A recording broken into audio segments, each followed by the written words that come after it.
السلام علیکم. انسان خامخا په ژوند کې بیماریږي، وړه بیماري هم راتلی شي، غټه بیماري هم راتلی شي.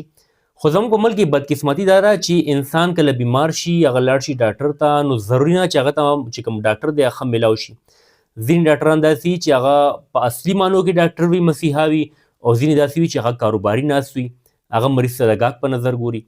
نو زه تاسو ته 9 قسمه داسې ډاکټران ښیم چې هغې له تاسو بالکل مه ځئ، او د هغې متبادل د ډاکټران ښیم چې هغې له تاسو لاړ شئ.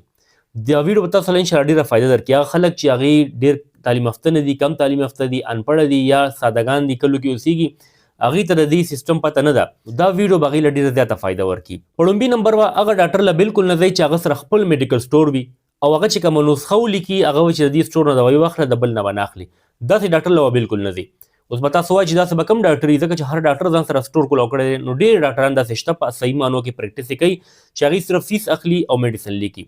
که چېرې تاسو ته پرایویټ داسې ډاکټر میلاو نشي، نو ټول نه بهترین آپشن، د ټول نه بهترین لار زه تاسو ته ښیم چې سرکاري هسپتالونه کوم دي، په هغې کې ماسپښین ټایم کې آی بي پي کې ډاکټران کینی، انسټیټیوټ بیس پریکټس کوي او ډېر زیات تکړه ډاکټران، پروفیسران، میډیکل سپیشلیسټ چې کوم ډېر زیات پوهه ډاکټران وي هغې پریکټس یې کوي، مناسب فیس اخلي او فیس واخلي چې کومه دوایي ولیکي نو هغه هر سټور نه تاسو په خپله مرضۍ باندې اخیستی شي.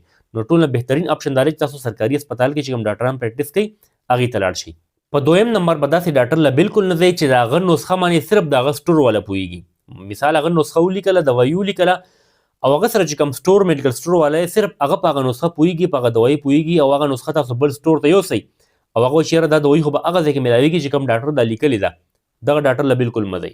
داسې ډاکټر له لاړ شئ چې هغه کوم میډیسن ولیکي، نو که تاسو د هغه سټور نه راخلئ که بل سټور نه راخلئ چې هر سټور والا پرې پوهېږي او هغه سیم میډیسن تاسو له درکړي. بل به داسې ډاکټر له نه ځئ چې هغه ډېر زیات فیسونه اخلي. ګوره د ټول نه بهترین ډاکټر نن سبا دور کې هغه دی، ډېر زیاته مهنګایي دور دی، خواهشات هم د انسان ډېر زیات وي، خو ډېر ډاکټران داسې دي چې هغوی 1000 روپۍ فیس اخلي یا 1000 نه کم اخلي. کم ډاکټر چې 1000 روپۍ فیس اخلي یا 1000 نه کم اخلي، په نننۍ زمانه کې په صحیح معنو کې مسیحا د انسان په شکل کې فرشته ده. داسې ډاکټر له بیا ځئ، دا دیانتدار هم وي، انسان دوست هم وي، همدرد هم وي، ښې دوایانې لیکي، بهترین دوایانې هم لیکي او دغه صحیح معنو کې ډاکټر دی. نو چې کوم ډاکټر 1000 روپۍ 1000 نه کم فیس اخلي، نو داسې ډاکټر لپاره ځئ. څلورم داسې ډاکټر له بالکل مه ځئ چې هغه ملټي نیشنل سټینډرډ دوایانې نه لیکي، لوکل دوایانې لیکي او ډېر زیاتې دوایانې لیکي، بیماري وړه وي او دوایانې هغې ډېر زیاتې ولیکي. داسې ډاکټر له مه ځئ. پنځم داسې ډاکټر له بالکل مه ځئ چې هغه تاسو نه فیس واخلي او هغه ستاسو خبره نه اوري. څنګه تاسو ورشئ ورته هغه دړادړ دوایان لیکل شروع کړي، توجه نه درکوي، مشوره نه درکوي، په خندا سره خبرې نه کوي، یا ستا بیمارۍ باره کې مکمل تفصیل نه اوري، نه د پوسونه کوي، نه رایې اخلي او دړادړ دوایان لیکي. داسې ډاکټر له مه ځئ. شپږم داسې ډاکټر له مه ځئ چې هغه د مریض نه سیوا په خپل شهرت کې مطلب وي او په پیسو کې مطلب وي. داسې ډاکټرانو ډېر واضحه پته لګي، مریض ته توجه نه ورکوي او بس خپل یو ایمیج جوړ کړی، یو هو های جوړه کړي، یو سیسټم یې جوړ کړی چې بس صرف شهرت او پیسه کې د هغه مقصد وي. داسې ډاکټر له مه ځئ.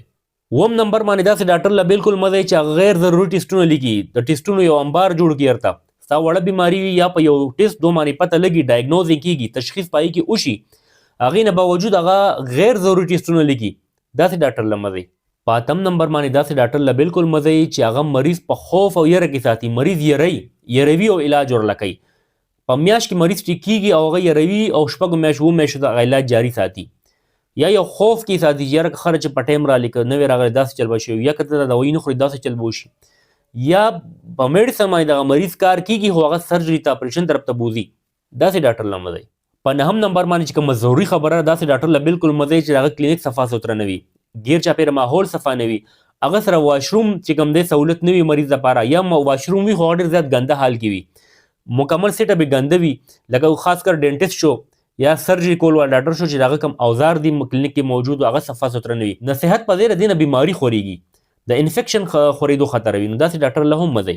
ګورې ملګرو، هغه ډاکټر له ځئ چې هغه دیانتداره، ایمانداره وي، انسان دوست وي، همدردي وي پکې، مریض ورته لاړ شي د هغه خبره په توجه اوري، په خندا مسکاو سره خبره وکړي. ګوره ډاکټر چې مریض سره خبرې یو څو په خندا وکړي، په خوشحالۍ باندې وکړي، 15 منټه ورته ورکړي، نو مریض نیم دې سره هم ټیک شي. باقي بیا چې هغه سټینډرډ معیاري دوایانې ولیکي، لږې دوایانې ولیکي، ټو د پوینټ نسخه ولیکي، دغسې الله مریض له صحت هم ورکړي، د هغه ډاکټر هم کار وشي او مریض هم کار وشي. نو داسې ډاکټر چې هغه مریض سره ګاګ په نظر ګوري، کاروباري وي، خبره نه اوري، توجه نه ورکوي، رویې ښه نه وي، داسې ډاکټر له بالکل مه ځئ.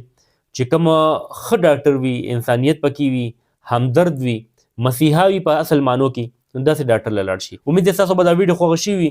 د دې ویډیو مقصد بالکل د ډاکټرانو نقصان کول نه دي، نه هغې پسې خبرې کول دي. د دې مقصد به تاسو پوه شوي چې کومه ډاکټران په صحیح مانو کې ډاکټران نه دي چې هغې د شر نه عام سړی محفوظ شي، چې کوم په صحیح مانو کې ډاکټران دي، انسان دوست ډاکټران دي، همدرد دي، چې هغې ته مریض لاړ شي. ډېره مننه. الله حافظ.